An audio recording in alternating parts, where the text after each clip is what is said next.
Dictation शुरू होगी 5 second बाद। कोई भी सरकारी योजना शुरू करने से पहले लाभार्थियों को कैद में रखकर उसके लिए नियम शर्तें तय की जाती हैं।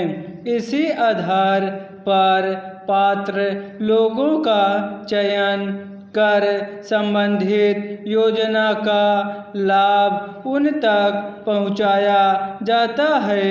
मगर किसी योजना को चुनाव से ठीक पहले लागू किया जाए और उसी सरकार के फिर से राज्य में कमान संभालने के बाद अगर बड़ी संख्या में लोगों को पात्रता की सूची से बाहर कर दिया जाए तो उस पर सवाल उठना स्वाभाविक है। महाराष्ट्र में भी कुछ ऐसा ही हुआ है। खबरों के मुताबिक राज्य सरकार ने मुख्यमंत्री माझी लड़की बहन योजना से 90 लाख से ज़्यादा महिलाओं को बाहर कर दिया है। यानी इन महिलाओं को पहले से योजना का लाभ दिया जा रहा था, लेकिन अब वे या तो पात्रता के मानदंडों को पूरा नहीं कर पाई है या फिर KYC प्रक्रिया को पूरा न कर पाने की वजह से उनका नाम सूची से हटा दिया गया है। ऐसे में अहम सवाल यह है कि क्या इस योजना में नई नियमावली जोड़ी गई है?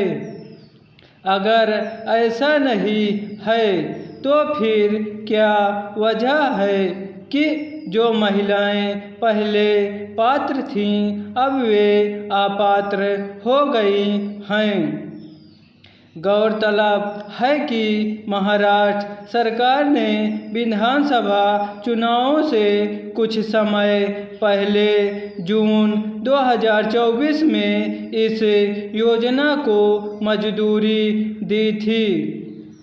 इसके तहत 21 से 65 वर्ष की आयु की पात्र महिलाएं प्रति माह 1,500 रुपये की आर्थिक सहायता प्राप्त कर सकती हैं। इस योजना में राज्य की 2.4 करोड़ महिलाओं को शामिल किया गया था, मगर अब फिर से सत्तासीन हुई महायुति सरकार ने KYC प्रक्रिया के तहत लाखों महिलाओं के नाम इस योजना से बाहर कर दिया है। सवाल है कि शुरू में इन महिलाओं को किस आधार पर पात्र घोषित किया गया था? क्या तब दस्तावेजों की जांच सही ढंग से नहीं की गई थी या फिर उसके पीछे इससे चुनावी लाभ उठाने की मंशा थी?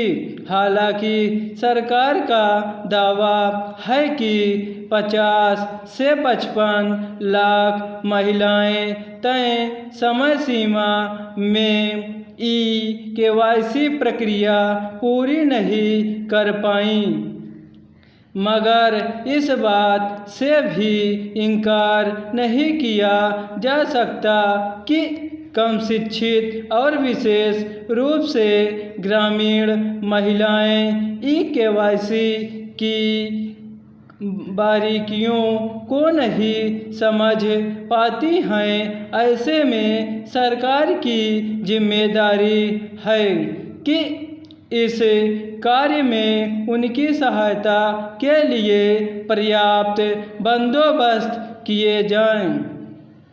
राज्य सरकार के मुताबिक लगभग 12 लाख महिलाओं की वार्षिक पारिवारिक आयु इस योजना की निर्धारित सीमा से अधिक पाई गई, जबकि 45 लाख से अधिक महिलाएं 65 वर्ष की ऊपरी आयु सीमा को पार कर चुकी थीं।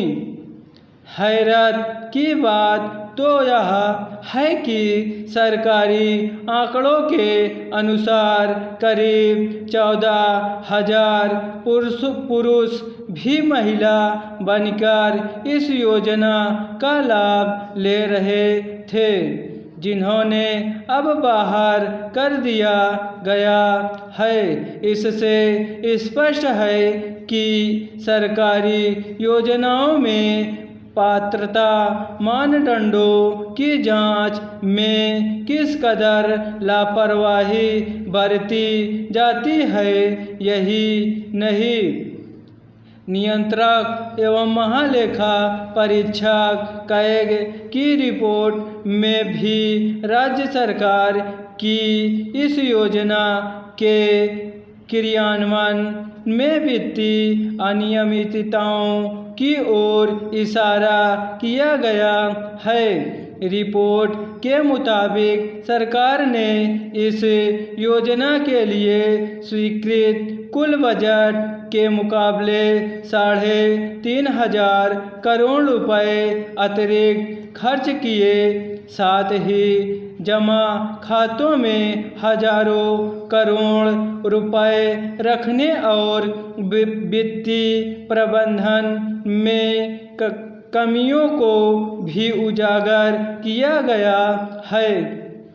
ऐसे में अब यह मांग की जा रही है कि इस योजना की निष्पक्ष जांच कराई जानी चाहिए ताकि सच सामने आ सके। स्टॉप।